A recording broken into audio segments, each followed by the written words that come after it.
नमस्कार और जय हिंद। युद्ध भूमि में आपका स्वागत है। मैं हूं आपके साथ दीपक चौरसिया और मेरे साथ हैं प्रेरणा। क्या अमेरिका और ईरान के बीच सीजफायर आगे बढ़ेगा? क्या अमेरिका और ईरान के बीच टकराव थमेगा?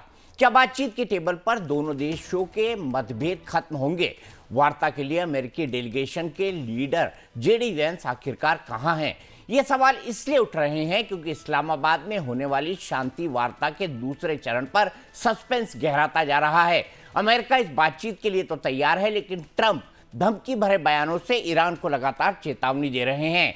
इसको लेकर ईरान भी भड़का हुआ है। सीजफायर खत्म होने का वक्त करीब आ रहा है, लेकिन अमेरिका और ईरान के बीच टकराव खत्म होने का नाम नहीं ले रहा है। पाकिस्तान की राजधानी में बातचीत को लेकर तैयारियां की जा रही हैं। ईरान के साथ शांति वार्ता के बारे में ट्रंप बात तो कर रहे हैं, लेकिन साथ ही उससे सबक सिखाने की धमकी भी दे रहे हैं। इसको लेकर ईरान भड़का हुआ है और इस्लामाबाद वार्ता के लिए तैयार नहीं हो रहा। सवाल यह है कि क्या इस बढ़ते टकराव के बीच बातचीत का दूसरा दौर हो पाएगा या फिर दुनिया एक नए संकट की ओर बढ़ रही है। दूसरी ओर सीजफायर के बीच ही इजराइल और हिजबुल्लाह के बीच वार पलटवार तेज हो गया है। इजराइल का आरोप है कि लेबनान से उस पर हमला किया गया, जिसके जवाब में उसने हिजबुल्लाह के 2 ठिकानों पर एयर स्ट्राइक की है। दोनों मोर्चों पर टकराव के बीच पूरी दुनिया की निगाहें इस्लामाबाद वार्ता पर है। अगर बातचीत नाकाम होती है तो इसका असर सिर्फ इन 2 देशों तक सीमित नहीं रहेगा। तेल की कीमतों में उछाल से लेकर शेयर बाजार पर इसका बड़ा असर पड़ने की पूरी आशंका है। ग्लोबल मार्केट दबाव में है और दुनिया भर के लोग इस बात से सहमे हैं कि क्या आने वाले दिनों में पूरी दुनिया महंगाई की मार झेलेगी। इन्हीं बड़े सवालों पर आज हम करेंगे गहराई से चर्चा विशेषज्ञों के साथ, तथ्यों और विश्लेषण के आधार पर। तो अगले 1 घंटे तक बने रहिए हमारे साथ, क्योंकि ये है युद्ध भूमि, जहां खबरें नहीं सच सामने आता है। अमेरिका और ईरान के बीच दूसरे दौर की वार्ता कराने के लिए पाकिस्तान कमर कस चुका है। डोनाल्ड ट्रंप का कहना है कि जेडी वेंस की अगुवाई में अमेरिका का डेलीगेशन इस्लामाबाद पहुंचने वाला है, लेकिन इसके बाद कई रिपोर्ट्स में सामने आया कि वेंस फिलहाल व्हाइट हाउस में हैं और वो पाकिस्तान के लिए रवाना नहीं हुए हैं। ऐसे में अमेरिकी डेलीगेशन के पाकिस्तान जाने को लेकर सस्पेंस बना हुआ है। अब खबर आई कि शांति वार्ता के लिए फिर अमेरिकी उपराष्ट्रपति जेडी वेंस इस्लामाबाद गए हैं, लेकिन एक मीडिया रिपोर्ट के मुताबिक यह खबर भी गलत है। जेडी वेंस पाकिस्तान में नहीं है, बल्कि वो व्हाइट हाउस में ही है। डोनाल्ड ट्रंप ने रविवार को कहा कि अमेरिकी वार्ताकार ईरान के साथ बातचीत के एक और दौर के लिए सोमवार को पाकिस्तान में होंगे। हालांकि उन्होंने युद्ध खत्म करने के लिए किसी समझौते पर पहुंचने की उम्मीदों पर पानी फेर दिया है। ट्रंप ने द न्यूयॉर्क पोस्ट को बताया था कि जेडी वेंस पाकिस्तान के रास्ते में हैं, लेकिन अमेरिकी मीडिया के मुताबिक अब यह खबरें गलत साबित होती हुई दिख रही हैं। जेडी वेंस का काफिला सोमवार को अमेरिकी समय अनुसार करीब 11 बजे व्हाइट हाउस पहुंचा, जिसका मतलब है कि वो ईरान युद्ध से जुड़ी बातचीत के लिए इस्लामाबाद रवाना नहीं हुए हैं। इन सबके बीच ये भी एक खबर है कि पाकिस्तान के नूर खान एयरबेस पर स्पेशल फ्लाइट उतरी है, जो अमेरिका से बेहद खास मेहमानों को लेकर आई है। इसके बारे में खुलकर तो जानकारी नहीं दी जा रही, लेकिन मीडिया रिपोर्ट्स के मुताबिक इसमें अमेरिकी डेलीगेशन के कुछ सदस्य हो सकते हैं। खबर यह भी है कि अमेरिकी मेहमानों के लिए पाकिस्तान में अभूतपूर्व सुरक्षा तैयारी की गई है। पूरे इलाके को रेड जोन में तब्दील कर दिया गया है और इसकी निगरानी खुद सेना प्रमुख आसिम मुनीर कर रहे हैं। बड़ा सवाल यह है कि आखिर जेडी वेंस हैं कहां? क्या वो पाकिस्तान पहुंच गए हैं और ईरान पर दबाव बनाने की नीति के तहत सामने नहीं आ रहे, या फिर किसी संभावित किरकिरी से बचने की ये ट्रंप की रणनीति है, या फिर वो अमेरिका में ही है?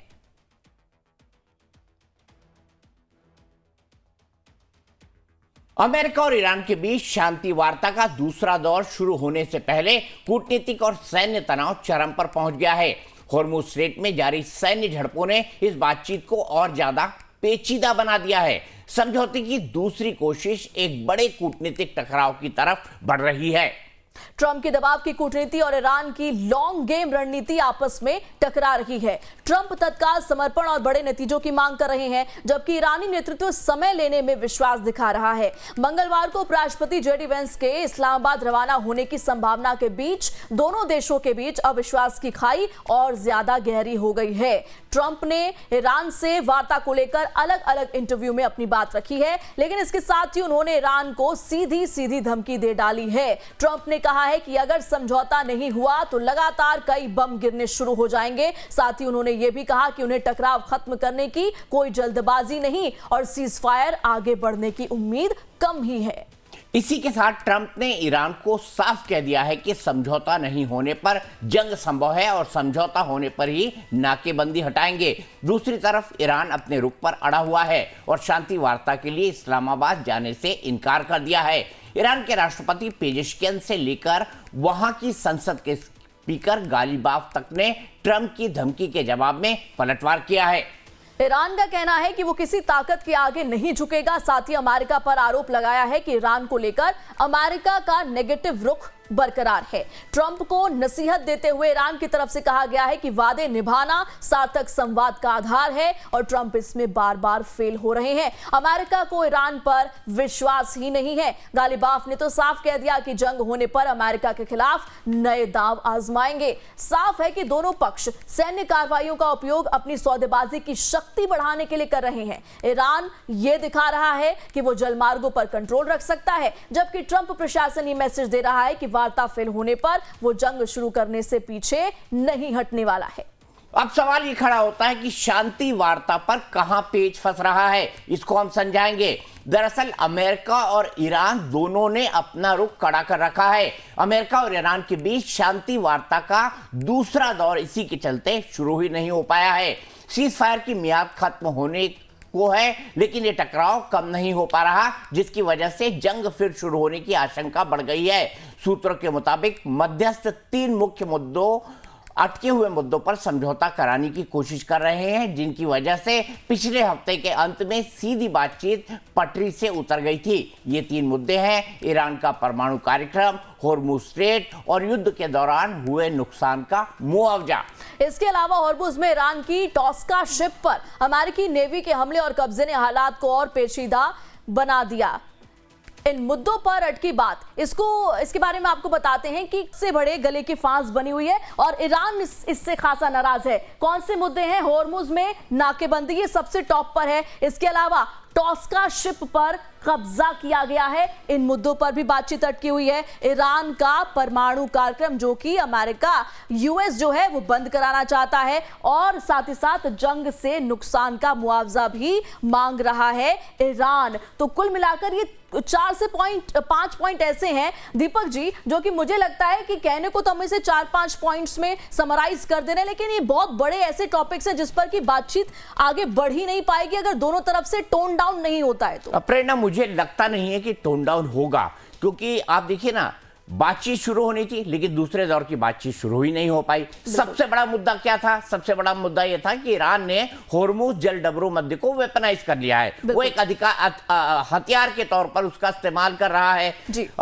ईरान ने कहा कि लेबनान पर सीज फायर हो गया है, इसलिए होर्मुज जल डबरू मध्य हम खोल रहे हैं, लेकिन फिर उन्होंने आफ्टर थॉट किया कि जब तक आप ब्लॉकेड नहीं हटाएंगे तब तक हम खोलेंगे नहीं। तो मेरे ख्याल से ये अब तक की सबसे बड़ी बात है। जहां तक रही बात परमाणु कार्यक्रम की और जहां तक रही बात जो दूसरा मुद्दा है जंग से हुए नुकसान का मुआवजा, और रही से कसर उन्होंने उनका एक जहाज जो है वो कब्जे में ले लिया, उसने फायरिंग की, उसके बाद कब्जे में लिया और उसकी लाइव तस्वीरें पूरी दुनिया ने देखी। तो अमेरिका जब तक ईरान करता रहेगा, ईरान बातचीत के टेबल पर कैसा आएगा? चलिए, जेडी वेंस के इस्लामाबाद जाने की बात तो कह दी, लेकिन क्या ईरान का डेलीगेशन आने को राजी था? ईरान का डेलीगेशन तो आया ही नहीं। उन्होंने साफ साफ इनकार कर दिया कि हम डेलीगेशन नहीं बैठेंगे। तो अपने इस्लामाबाद खुश होता रहे कि वो वार्ता करवा रहा है, लेकिन हकीकत सबको पता है। इसी पर बात करने के लिए मेरे साथ 2 खास मेहमान जुड़ गए हैं। मेरे साथ संजीव श्रीवास्तव हैं, विदेश मामलों के जानकार। मेरे साथ ग्रुप कैप्टन यूके देवनाथ जी हैं, जो कि सैन्य विशेषज्ञ हैं, और मेरे साथ रिटायर्ड मेजर जनरल समरपाल तूर हैं, और साथ ही साथ जो है संजीव श्रीवास्तव जी, उनको मैं इंट्रोड्यूस कर चुका हूं। संजीव जी, मैं सबसे पहले आपसे समझना चाहूंगा, क्या बातचीत शुरू होगी?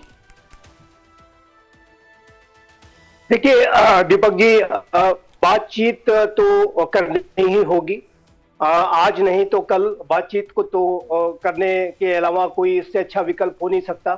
लेकिन इस तरीके की जो बुद्धिमत्ता है, इस तरीके का जो विजडम है, वो कब एक्सरसाइज किया जाएगा, ये अभी इसके ऊपर अभी सवालिया निशान लगे हुए हैं। और मेरा ऐसा मानना है कि जो मुद्दे दोनों ही पक्षों के बीच में यूनाइटेड स्टेट्स ऑफ अमेरिका और ईरान के बीच में काफी कॉम्प्लेक्स है। एक विश्वास की जो अविश्वास की गहरी खाई वहां पर बन गई है 28 फरवरी और उसके बाद जो घटनाएं हुई हैं उससे जिस तरीके की स्थितियां बनी हैं उसमें जो विश्वास का जो संकट था तो जैसा मैंने कहा वो एक खाई में बदल गया है। तो उसको भर पाना इतना आसान भी नहीं होने जा रहा है और दोनों ही पक्षों को मेरे असेसमेंट के मुताबिक काफी बुद्धिमत्ता दिखानी होगी, विजडम दिखानी होगी और अपनी अपनी जो बहुत ही हार्डेंड पोजीशंस हैं उससे क्लाइम डाउन करना होगा, उससे थोड़ा हटना होगा, थोड़ा नरम रुख अख्तियार करना होगा और एक इस अप्रोच के साथ कि युद्ध को शांत कराना है उसके लिए एक विन विन फार्मूला किस तरीके से इवॉल्व किया जाए, किस तरीके से एक ऐसी स्थिति बनाई जाए कि अमेरिका के राष्ट्रपति डोनाल्ड ट्रंप भी अमेरिका की जनता को बता सकें कि उनको इसमें लाभ हुआ है और ईरान की इस्लामिक रिजीम भी अपनी डोमेस्टिक कॉन्स्टिट्यूएंसी को दिखा सके कि वो हारी नहीं है और वो भी संतुष्ट रहे। तो ऐसे में इस तरीके की जो सिचुएशन को आने के लिए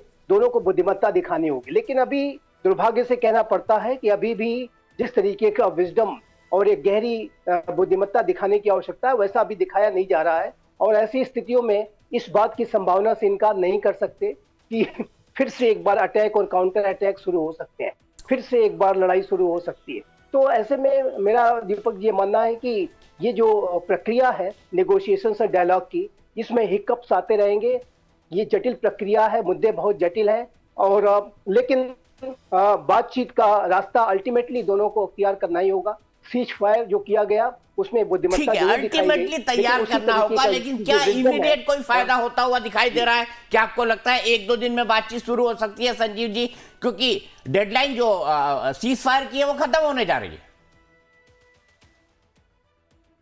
देखिए दीपक जी, बातचीत शुरू नहीं भी हो पाती है तो मेरा ऐसा मानना है कि ये जो सीज फायर है उसको एक्सटेंड किया जाएगा और उसका एक्सटेंशन के चांसेस बहुत ज्यादा दिखाई देते हैं क्योंकि दोनों ही पक्ष टाइम बाई करना चाहते हैं, दोनों ही पक्ष अभी भी अनेक तरीके की विचार मंथन में है, वहापोह में है।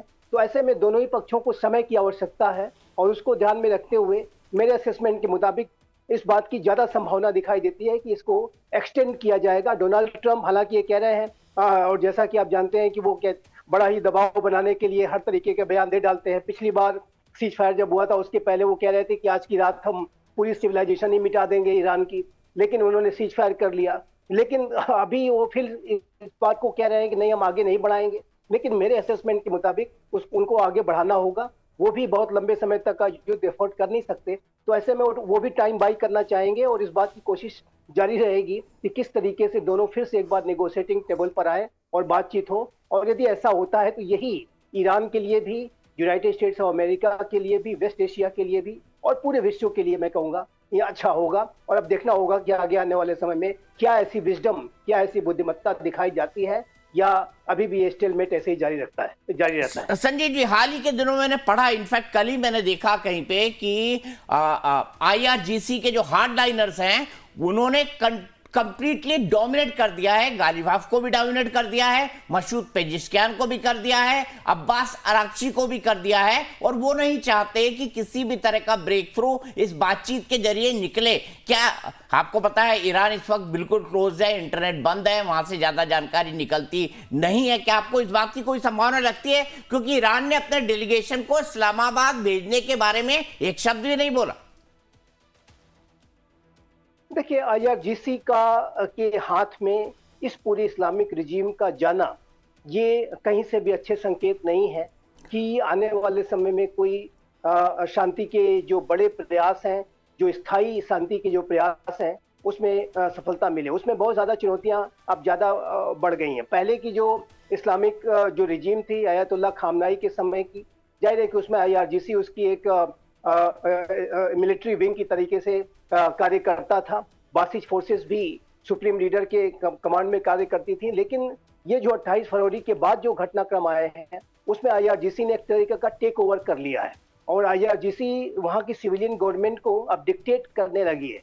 तो ऐसे में ये जो परिस्थिति है वो अनेक तरीके की चुनौतियां पैदा करेगी। लेकिन इतना कहने के बाद मैं अवश्य इस बात को कहूंगा कि यदि IRGC ने ज्यादा हार्डन तरीके से अपनी पोस्चरिंग की तो ऐसे में ये युद्ध फिर से शुरू हो सकता है और IRGC की जो रिमेनिंग पावर है, जो बची हुई शक्ति है, उसके ऊपर फिर से एक बार अमेरिका और इजराइल बड़े प्रहार करते हैं और इस रिजीम को काफी क्षति उठानी पड़ सकती है। तो इस तरीके की जो संभावनाएं हैं, उससे इनकार नहीं कर सकते कि आईआरजीसी की हार्डन पोजीशन की वजह से उसको अनेक तरीके के इसके जो नेगेटिव कॉन्सिक्वेंसेस हैं, इसके जो भारी दुष्परिणाम है, वो उसको भुगतने पड़ सकते हैं। और आईआरजीसी के लिए भी बेहतर यही होगा दीपक जी, मैं आपके बड़े सम्मानित शो के माध्यम से कहना चाहता हूं कि आईआरजीसी के लिए भी बेहतर होगा कि वो अपने हार्डन पोजीशन जो है उसे क्लाइम डाउन करें और अपनी रिजीम को यदि बचा के रखना है, यदि उन्हें इस बात को इंश्योर करना है कि जैसे आज की उनकी कहा जाता है कि ईरान में इस्लामिक रिजीम आज भी है, वो रिजीम भविष्य में भी बनी रहे, तो ऐसे में उन्हें भी कंप्रोमाइज करने होंगे। नहीं तो कहीं ऐसा ना हो कि उनका हश्र वही हो जाए जैसे कि इराक में जो है एसिमेट्रिक वॉरफेयर में जाकर के आईएसआईएस जैसा एक आतंकवादी संगठन के तौर पर उनको काम करना पड़े। उससे अच्छा ये है कि अपनी रिजीम को भी बचाए रखें और एक तरीके की इस तरीके की के स्टैंड पॉइंट्स को लें कि जिसमें कि वो कोई शांति स्थापित हो पाए, कोई विन विन फार्मूला इमर्ज हो पाए। ठीक है, क्या कोई विन विन फॉर्मूला निकलेगा? यूके देवनाथ जी से समझेंगे। तो भूमि में विस्तार से चर्चा जारी है। दूसरे दौर की बातचीत ईरान और अमेरिका के बीच शुरू नहीं हो पाई है। ये दुनिया के लिए बड़ी चिंता का विषय है। तो प्रेरणा, एक बड़ी ब्रेकिंग आ रही है, वो ब्रेकिंग क्या है? बिल्कुल, शांति वार्ता पर ईरान की सरकारी मीडिया का दावा, ईरान का कोई डेलीगेशन इस्लामाबाद नहीं गया है। अमेरिका से शांति वार्ता को लेकर जो सस्पेंस है वो लगातार बढ़ता जा रहा है, क्योंकि देखिए अब एक और दावा शांति वार्ता पर ईरान की तरफ से सरकारी मीडिया का ये दावा है कि ईरान का किसी भी तरीके का कोई भी जो प्रतिनिधित्व है वो इस्लामाबाद नहीं गया है। तो हमारे साथ पैनलिस्ट भी मौजूद हैं। यूके देवनाथ सर, मैं आपसे इसको समझना चाहूंगी, जब इस तरीके के स्टेटमेंट दिया जा रहा है ईरानी सरकारी मीडिया की तरफ से कि कोई भी डेलीगेशन ईरान का नहीं पहुंचा है इस्लामाबाद, तो ऐसे में दूसरे राउंड की वार्ता कैसे हो पाएगी? जी हाँ प्रेरणा, हो ये रहा है कि डोनाल्ड ट्रंप की तरफ से और जैसे पीट हेगसेट हैं उनकी तरफ से पिछले 48 घंटे में 24 घंटे में इस तरह के कुछ बयान आए हैं जो कि शायद राजनीतिक कूटनीतिक दृष्टि से बहुत ज्यादा बैलेंस्ड बयान नहीं थे। हर बयान में एक धमकी का एलिमेंट हुआ करता था। जैसे हिंदी में कहते हैं ना कि ऐसे करो वरना, तो उसका नेट रिजल्ट ये निकला है कि तेहरान में एक फेवरेबल एटमॉस्फेयर नहीं है कि वह बातचीत करने के लिए इस्लामाबाद आए। हो रहा है कि पहले दौर के बातचीत के दौरान भी ईरान ने यह कहा था कि अमेरिका बातचीत के दौरान भी उनकी कनपट्टी पे तमंचा पकड़कर बातचीत करने की कोशिश कर रहा है। अभी भी अमेरिका ऐसा एक व्यवहार कर रहा है कि या तो अमेरिका के 15 पॉइंट्स को मान लो, तुरंत मान लो, वरना सीज फायर 22 तारीख को खत्म हो रही है, बुधवार के शाम से बमबारी चालू हो जाएगी। बार बार बयान ऐसे आ रहे हैं कि ईरान के सारे पुलों को उड़ा दिया जाएगा, ईरान के सारे पावर प्लांट्स को तहस नहस कर दिया जाएगा। तो ऐसे माहौल में मेरे ख्याल से बातचीत का एक जो अनुभव है, मेरा जो अनुभव है वो कहता है कि ऐसे माहौल में कभी भी बातचीत के लिए कोई भी पक्ष सामने नहीं आएगा। देखो प्रेरणा, हो क्या रहा है, पश्चिमी सभ्यताओं में शायद एक पिछले 300-200 साल में 100 साल में एक पश्चिमी सभ्यताओं में एक धारणा हो गई है कि एशिया में जो भी सभ्यताएं हैं या एशिया में जो भी जातियां हैं उनको तोप के गोले के बल पर कंट्रोल किया जा सकता है। अब ये धारणा खत्म हो जानी चाहिए। एशिया में चाहे ईरान हो या कोई भी मुल्क हो, भारत भी, अगर हमें कोई वार्तालाप के लिए बुलाएगा तो हम वार्तालाप के लिए नहीं जाएंगे अगर पीछे से कोई हमें हर 1 घंटे 2 घंटे पर धमकाता रहे। प्रेरणा, अमेरिका में डोनाल्ड ट्रंप को और उनके जो एडवाइजर्स हैं उनको एक माहौल तैयार करने की ट्रेनिंग करनी पड़ेगी। या तो स्टेटमेंट इशू ना करें, सोशल मीडिया से दूर रहें, इतना ही अगर वो कर देते। और ऑन टॉप ऑफ इट प्रेरणा, जब मालूम था कि वार्तालाप चालू होने वाली है, मैं 24 घंटे के पहले इन्होंने ईरान के शिप तोशका को इंटरसेप्ट कर लिया, फायरिंग कर दी, उस पर कब्जा कर लिया, और अब तोशका में उनको मिला कुछ भी नहीं मिला। उनका स्टेटमेंट कह रहे हैं कि तोशका में उनको ना कोई कॉन्ट्राबैंड मिला, ना कोई ड्रग मिला, ना कोई हथियार मिला। तो ऐसी हालत में एक पॉजिटिव माकूल एटमॉस्फेयर नहीं बनता है। ठीक है, पॉजिटिव माहौल एक नहीं बन पा रहा, चीज मैं लेकिन लास्ट में आपको क्या लगता है सीज फायर बढ़ेगा? संजीव श्रीवास्तव सर, बहुत छोटा सा जवाब चाहूंगा, क्या आपको लगता है कल सीज फायर बढ़ेगा? जी दीपक जी, इस बात की नहीं, मेरा संभावना सवाल देवनाथ जी से, प्रबल संजीव है। जी, मेरा सवाल देवनाथ जी से। अच्छा। जहां तक सीजफायर की बात है, नेतन्याहू इस वक्त छलांगे मार रहे हैं। इजराइल की एयरफोर्स एकदम तैयार है।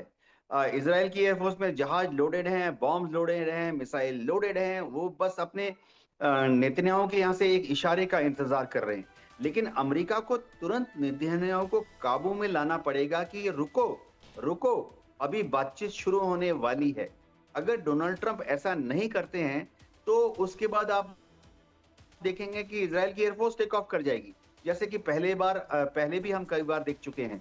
इजराइल अमेरिका से ग्रीन फ्लैग का इंतजार नहीं करता। जी ठीक है, इजराइल ग्रीन फ्लैग का इंतजार नहीं करता। अब सवाल यह है कि इस पूरी जंग में इजराइल कहां खड़ा हुआ है, इसका भी विश्लेषण करेंगे। साथ ही साथ इस बात का भी विश्लेषण करेंगे कि अब शेयर मार्केट का क्या होगा अगर सीजफायर नहीं होता है, पेट्रोल डीजल की कीमतों का क्या होगा, गैस की कीमतों का क्या होगा, सप्लाई चेन का क्या होगा, इन तमाम चीजों पर बात होगी। करीब 2 हफ्ते पहले अमेरिका और ईरान ने लड़ाई रोकने के लिए सीज फायर किया था ताकि बातचीत से हल निकाला जा सके। इसके लिए इस्लामाबाद में पीस टॉक हुई, लेकिन बात नहीं बनी। इसके बाद दूसरे दौर की पीस टॉक होने की खूब चर्चा चली, लेकिन इस पर अभी तक कोई कंफर्मेशन नहीं है। कुल मिलाकर जंग खत्म करने का अभी तक कोई ठोस रास्ता नहीं निकल पाया है। इस शांति वार्ता का पूरी दुनिया को इंतजार है, क्योंकि यदि जंग फिर शुरू हुई तो तेल बाजार से लेकर ग्लोबल मार्केट तक इसका बड़ा असर पड़ेगा।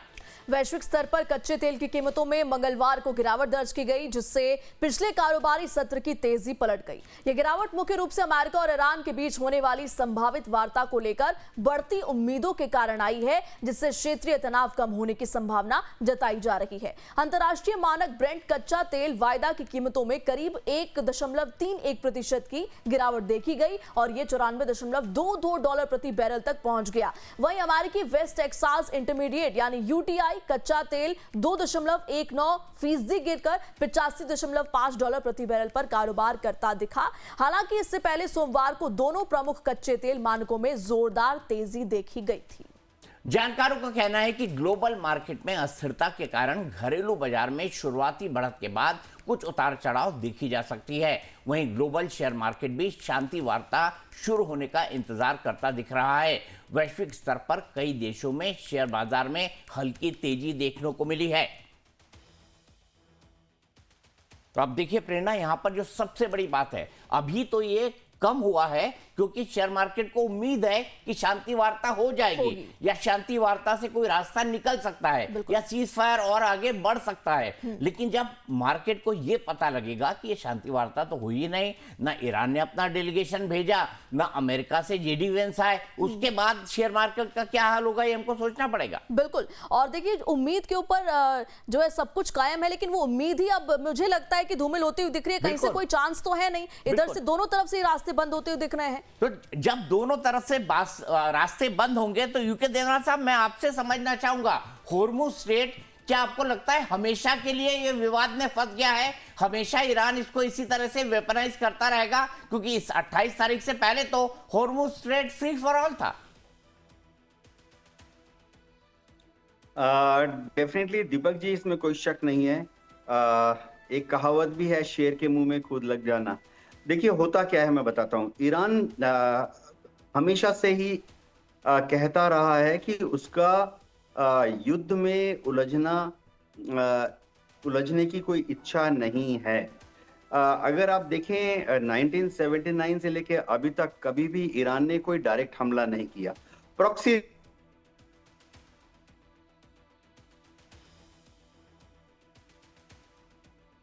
कोई तकनीकी दिक्कत है? कैप्टन साहब आवाज आ रही है? जी हाँ, मैं आपको सुन पा रहा हूँ। जी बोलिए, आप अपनी बात कह रहे थे। आप हाँ, 1979 से लेके अभी तक कभी भी ईरान ने गल्फ का इस्तेमाल, पर्शियन गल्फ का इस्तेमाल या स्ट्रेट ऑफ हॉर्मुज का इस्तेमाल बतौर जियो पॉलिटिकल वेपन नहीं किया है। ये तो पहली बार ऐसा हुआ है कि इजराइल ने और अमेरिका ने भयंकर बमबारी शुरू कर दी बातचीत के मध्य में ही। जेनेवा में बातचीत चल रही थी और अचानक 28 फरवरी की रात को भयंकर बमबारी चालू हो गई, जिसमें ईरान के सुप्रीम लीडर आयतुल्लाह खमेनी भी मारे गए, काफी टॉप पॉलिटिशियंस और मिलिट्री के जनरल्स मारे गए। तब ही ईरान ने बाध्य होकर स्ट्रेट ऑफ हॉर्मुज को बंद किया। अब काफी लोग कहते हैं कि ये तो अंतर्राष्ट्रीय कानूनों का उल्लंघन है। सही बात है, ईरान के लिए तो मरता क्या ना करता ऐसी वाली बात थी। और एक और चीज है दीपक जी, अगर ये अंतर्राष्ट्रीय कानून का उल्लंघन है तो अभी भी तो अमेरिका भी तो स्ट्रेट ऑफ हॉर्मुज को बंद कर रहा है। तो ऐसा हो नहीं सकता कि ईरान स्ट्रेट ऑफ हॉर्मुज को बंद करे तो वो अंतर्राष्ट्रीय कानून अनक्लॉज के कानून का उल्लंघन है, और अगर अमेरिका स्ट्रेट ऑफ हॉर्मुज को बंद करे तो फिर वो सही है। ईरान को पता नहीं, लग वो गया है क्यों कि सही है? ये अमेरिका अगर उसके बंद पास कर रहा है तो बहुत वो भी गलत अच्छा है ग्रुप कैप्टन साहब। अमेरिका अगर बंद कर रहा है, वो नाकेबंदी लगा रहा है, वो भी गलत है। दीपक जी, इसमें कोई शक नहीं है कि अमेरिका ने जब ईरान के शिप तोशका को अरेस्ट किया, कब्जा किया, तो वो तो ओमान की खाड़ी में था, वो तो युद्ध का एरिया भी नहीं है। बार बार हम कह रहे हैं कि स्ट्रेट ऑफ हॉर्मुज को ईरान बंद करता है, अमेरिका ने तो ओमान की खाड़ी को बंद कर दिया है। ये कुछ ऐसा ही है, कल युद्ध हो जाए तो अमेरिका बोले हमने उत्तरी अरब सागर बंद कर दिया है, कल युद्ध हो जाए अमेरिका बोले हमने तो अरब सागर बंद कर दिया है, कल युद्ध हो जाए तो अमेरिका बोले कि हिंद महासागर बंद कर दिया जाए। तो ऐसे तो कोई अंत नहीं है। लेकिन क्योंकि डिप्लोमेटिक मैन्यूवरिंग हो रही है, बहुत जरूरी है फिलहाल अमेरिका एक गुड जेस्चर दिखा दे कि जो शिप तोशका को पकड़ा है उसको फ्रेंडशिप जेस्चर में छोड़ दे, ये बोल के कि उसमें कोई भी अस्त्र शस्त्र या कॉन्ट्राबैंड ड्रग्स नहीं मिले हैं, और तोशका को छोड़ दे, उसके क्रू को भी छोड़ दे। इससे एक माहौल बनेगा। ईरान डेफिनेटली फिर गुडविल में एज ए रेस्पॉन्स अपनी टीम को भेज देगा इस्लामाबाद। फिर JD-1 देखिए ईरान से पहुंच सकते हैं 4 घंटे में इस्लामाबाद पहुंच जाएंगे, और फिर अमेरिका से 16 घंटे आने में लगते हैं, JD-1 भी 16 घंटे के बाद पहुंच जाएंगे। तो ये गोल्डन अपॉर्चुनिटी है कि यूएस नेवी इस तोशका को छोड़ दे, क्रू को छोड़ दे, एक वातावरण बनेगा, एक फेवरेबल एटमॉस्फेयर बनेगा ईरान के लिए भी। ईरान भी कह सकता है, IRGC भी कह सकती है कि ठीक है, अमेरिका का गुडविल का जवाब हम भी देंगे हमारी टीम को इस्लामाबाद भेजकर। वो एक अच्छी कूटनीतिक पहल होगी अमेरिका की तरफ से, अमेरिका की नेवी की तरफ से। जी ठीक है, आपको ऐसा लगता है कि अमेरिका ऐसा करेगा? मुझे लगता है ग्रुप कैप्टन साहब कि अमेरिका ऐसा कभी नहीं करेगा, क्योंकि अमेरिका की इसमें नाक नीची होगी, और डोनाल्ड ट्रंप अपनी नाक नीची कर लें ये डोनाल्ड ट्रंप की जो शख्सियत है उनको सुशोभा नहीं देता। प्रेरणा, देखिए आगे एक ब्रेकिंग आ रही है, बता दीजिए इस वक्त बड़ी खबर, अमेरिका ईरान टकराव पर IMO चीफ का बयान। नेविगेशन की आजादी की बात सही है, हॉर्मुज के बारे में मांग सही है, ईरान और अमेरिका ने नाकेबंदी कर रखी है। IMO चीफ की तरफ से ये तमाम बयान जो है दिया गया है। अमेरिका ईरान टकराव, इस बीच ये बड़ा बयान IMO चीफ का कि नेविगेशन की आजादी की बात भी सही है, हॉर्मुज के बारे में जो मांग है वो भी सही है, और साथ ही साथ ईरान और अमेरिका ने नाकेबंदी कर रखी है, ये क्लियर कहा गया है। बिल्कुल, और नेविगेशन की स्वतंत्रता, यानी समुद्र सबका है, किसी की दादागिरी नहीं चलनी चाहिए, लेकिन यहाँ दादागिरी चल रही है। यहाँ पर वेपनाइज इसको कर रखा है ईरान ने भी, और अमेरिका भी यहाँ पर ब्लॉकेट कर रहा है। अब सीधे चलता हूँ मैं मेजर समरपाल तूर के पास। मेजर समरपाल तूर, मैं आपसे समझना चाहूँगा, क्या आपको लगता है ये सीज फायर आगे बढ़ेगा? कल टाइम खत्म हो जाएगा, बातचीत की कोई संभावना दिखाई नहीं देती, कोई अच्छे जेस्चर अमेरिका और ईरान की तरफ से हो, इस बात की भी संभावना नहीं दिखाई देती। तो ऐसे में क्या लगता है आपको, क्या सीज फायर कल बढ़ेगा? कल की मियाद है आखिरी। देखिए, ये जो बात है, ये जो सीज फायर टॉक्स है, ये एक मिलिट्री टैक्टिक है। ये है डिसेप्शन का टैक्टिक। ये समय खरीदा जा रहा है। अगर इतनी ही इच्छा होती अमेरिका को पीस टॉक के लिए, तो वो तीसरा अपना जंगी बेड़ा क्यों बुलाता, थर्ड एयरक्राफ्ट कैरियर ग्रुप को क्यों बुलाया जाता, ये मरीन्स की स्पेशल एक्सपेडिशनरी ग्रुप को क्यों बुलाया जाता, तो और फिर एक्स्ट्रा केसी जो फ्यूलर्स हैं इनके, उनको भी एक्स्ट्रा एडिशनल डिप्लॉय किया है। तो देखें, जायज सी बात है, ये फौज में होता है, वर्ल्ड वॉर 2 में भी हुआ है कि नेगोशिएशंस को हमेशा एक औजार के तौर पे इस्तेमाल किया जाता है कि अगर आपकी तैयारी कम है तो आप तैयारी कर लें, अगर आपके फोर्सेस को लॉस ज्यादा हो रहा है तो आप टैक्टिकल हॉल्ट ले सकते हैं या टैक्टिकल पॉज कह दें नेगोशिएशंस के नाम पे। एंड 90% नेगोशिएशन सक्सेसफुल नहीं होती है हमेशा। मतलब एक राउंड नहीं, 3-4 राउंड जब होते हैं उसके बाद अगर कुछ दोनों में से कोई मतलब विनिंग पोजीशन में है तो यस, पीस टॉक आगे बढ़ सकती है। पर अगर जो अग्रेसर है वो ही विनिंग पोजीशन में नहीं है, जिससे करोड़ों अरबों डॉलर लगा दिए मोबिलाइजेशन के नाम पे, वो अब क्या पीस टॉक करेगा और वापस जाएगा?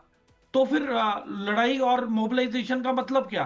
फिर तो पीस टॉक के लिए तो ये प्रेसिडेंट ट्रम्प पहले भी ओबामा ने किया था, जो बाइडेन ने किया था पीस टॉक, तो जो बाइडेन के बाद यहां से यहां से कंटिन्यू करके पीस टॉक जारी रख सकते थे, अग्रीमेंट्स पे आ जाते, है ना। न्यूक्लियर, अगर इन्हें न्यूक्लियर अश्योरिटी दे देते कि चलो आपको इलेक्ट्रिसिटी के लिए न्यूक्लियर टेक्नोलॉजी दे दी हमने परमानेंट, आप एनरिच्ड यूरेनियम वापस दे दो, तो देखें कुछ ना कुछ तरीका तो चाहिए। पर आज की तारीख में जब आप पॉइंट्स देखते हैं ईरान की तरफ से क्या क्या आ रहा है, पहली चीज तो हमें यह नहीं भूलना चाहिए कि ईरान ने 13 आतंकी प्रॉक्सियों को जिंदा रखा है पिछले 45 सालों से, और जिसकी वजह से अमेरिकी और यहूदी रोजाना मारे जाते हैं, और इनमें बच्चे भी शामिल हैं, इसमें बूढ़े भी शामिल हैं, इसमें मिडिल एज लोग भी शामिल हैं, सारे वर्ग के लोग इसमें शामिल हैं, ठीक है। उसके बाद देखिए, पीस टॉक के दौरान हिजबुल्लाह को बचाने के लिए बहुत ज्यादा तड़प रहा था ईरान कि आप लेबनान का नाम तुरंत डालें, इमीडिएटली वहां पे सीज फायर कराएं, क्योंकि सबसे बड़ा हुकूम का इक्का तो हिजबुल्लाह है जो बिल्कुल इजराइल के बॉर्डर पे है और सबसे ज्यादा नुकसान पहुंचा सकता है इजराइल को ईरान के जरिए। तो अगर वो प्रॉक्सी खत्म हो गई हिजबुल्लाह की, तो फिर सबसे नजदीकी प्रॉक्सी तो बची हूती, वो साउथ ऑफ सऊदी अरेबिया, वहां पे बैठे हैं हूती सारे यमन में, तो फिर इजराइल और ज्यादा सिक्योर हो जाएगा। तो ये जो माइंडसेट है ईरान का, देखिए ये वो मुल्क है जिसने 66 अमेरिकन को 444 दिन बंदी बना के रखा, जिसमें कि अमेरिका ने इन्हें निकालने के लिए भी ऑपरेशन ईगल को क्लॉ किया, वो फेल हो गया। उसके बाद ये वो मुल्क है जो इराक के साथ 9 साल युद्ध पे रहा, ठीक है। तो इन्होंने ओवर द इयर्स अपनी प्रॉक्सियां हर जगह फैला दी हैं। चलो मैंने माना कि चलो अमेरिका के साथ इनकी लड़ाई है, आप सिर्फ अमेरिकन मिलिट्री बेसिस पे वार करें, आपने बाकी गल्फ की जो कंट्रीज हैं उसके इकोनॉमिकल हब्स के ऊपर हमला करने का क्या मतलब था, क्या लॉजिक था? तो आपने तो सभी को दुश्मन बना के रखा है। फिर स्ट्रेट ऑफ हॉर्मुज में गुंडागर्दी, ये एक कुदरती रास्ता है, ये इंसानी रास्ता नहीं है, ये आर्टिफिशियली मेड वो नहीं है गेटवे, ये कुदरती रास्ता है, इस पे पूरी दुनिया को हक है इससे जाने का और गुजरने का। तो इस पे कौन सी गुंडागर्दी हो गई कि ये अब $2 मिलियन लेंगे हर एक देश से हर महीने? ये तो फिर गुंडागर्दी होगी ना। आप तो फिर एक रुकावट बन रहे हैं नेविगेशन। मतलब आपको नहीं लगता सीज फायर एक्सटेंड होगा?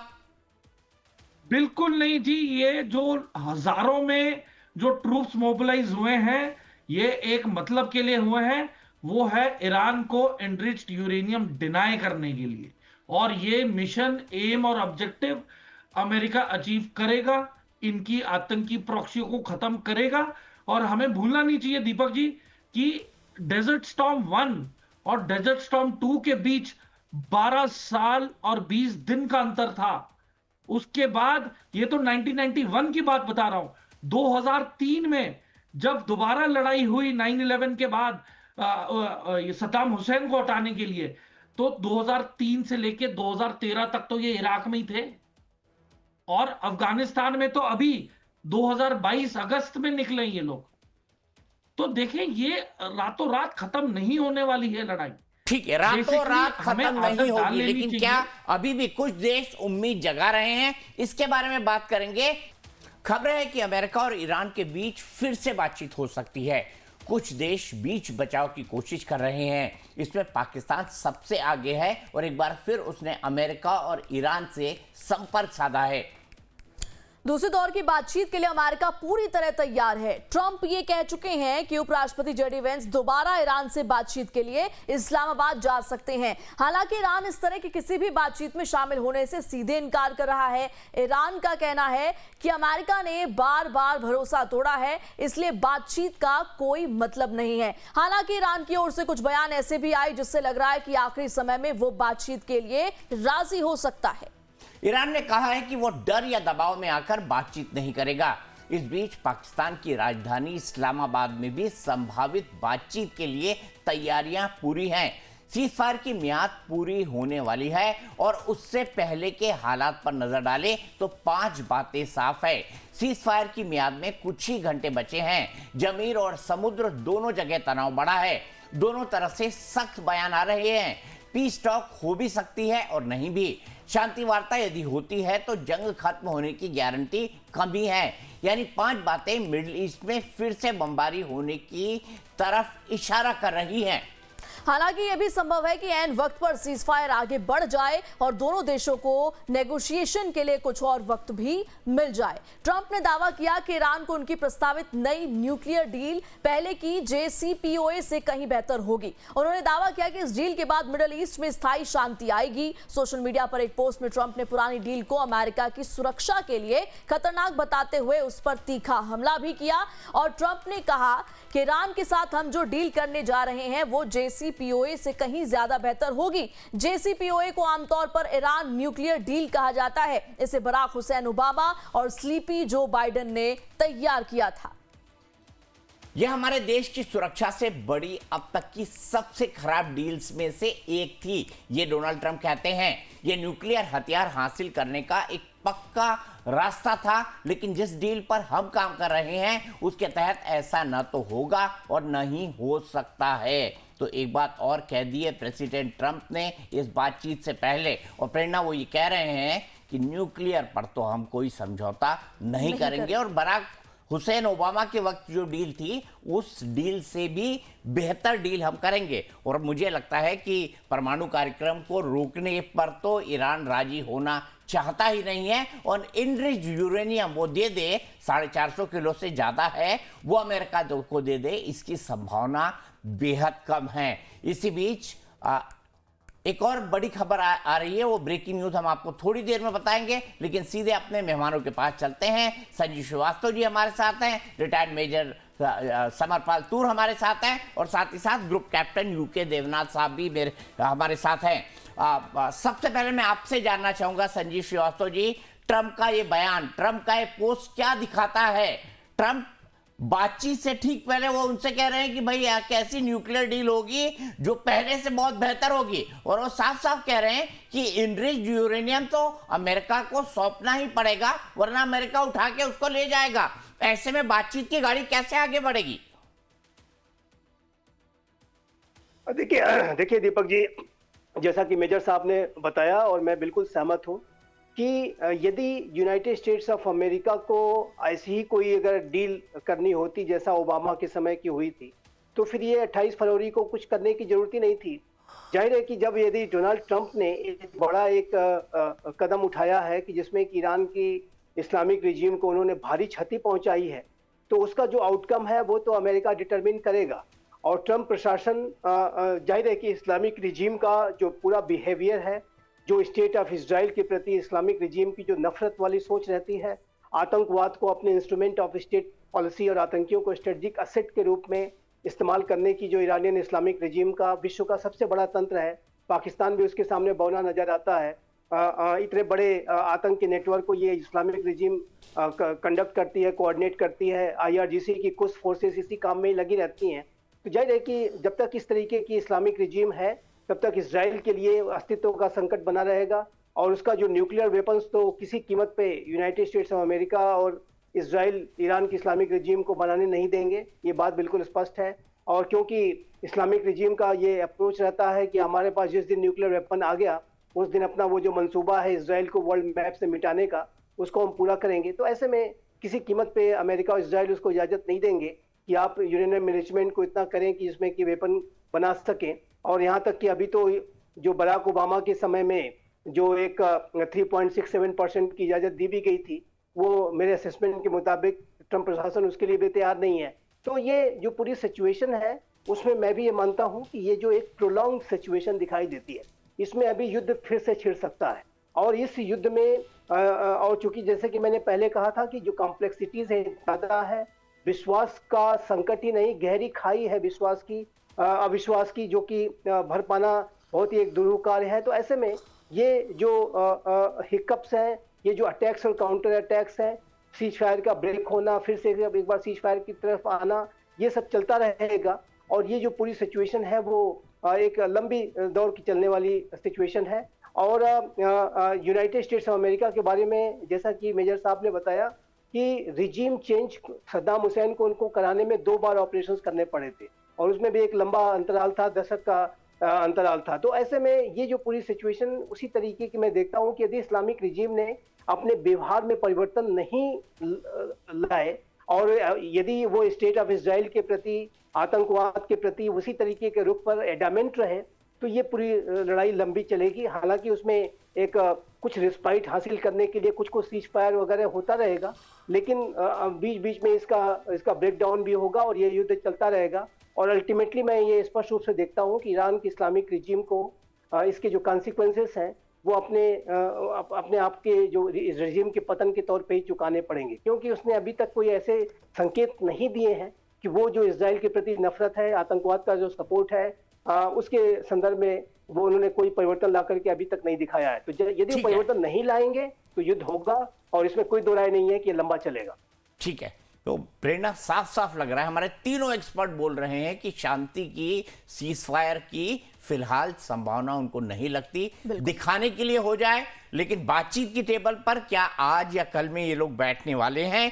ईरान और अमेरिका और पाकिस्तान इनको बिठा पाएगा? पाकिस्तान यहां पर भी असफल होगा और ये युद्ध लंबा खींचने की पूरी संभावना है, यानी पूरी दुनिया पर इसका असर पड़ेगा। और हमारा कार्यक्रम युद्ध भूमि भी चलता रहेगा, बिल्कुल चलता रहेगा। तो यहां पर रुकेंगे एक ब्रेक के लिए।